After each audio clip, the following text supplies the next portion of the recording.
Hello, I'm Abigail Dean, and this is Steve Rosen, resident HR talent management consultant, and we are the hosts of Recipes for Impactful Hiring.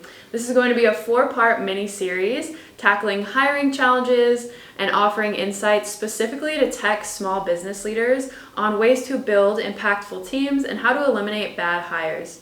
Today's episode discusses what happens to a business when their marketing and sales is successful, bringing in additional clients and projects. But how does that affect your current staff and success of delivery to your clients? Great question, Abigail. Thanks for having me today and hosting this. So a lot of business owners and leaders, when they're growing a business, they're thinking sales and marketing. But what doesn't come into play is the thought of, okay, what if my sales and marketing really is doing the job well? And all of a sudden I've got all these extra projects coming in, I've got extra clients. However, I have the same work staff that's already, probably in a smaller business because they're multitasking, they're mildly stretched.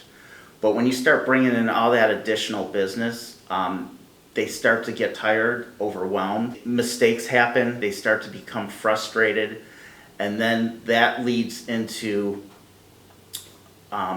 mistakes happening, clients finding out they paid all this money, they've given your business an opportunity, and they're not happy with the product or the service they're getting.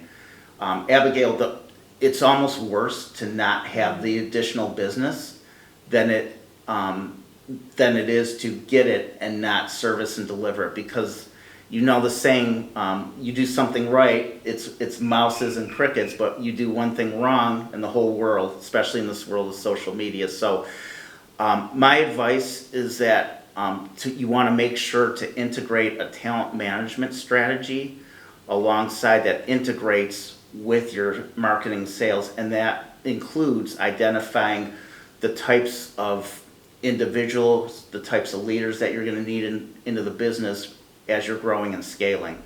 And in the next episode of our series, I'll get into a little bit more how to build out that engine. But folks, that's it for now, and we'll see you on the other side in the next video. Take care.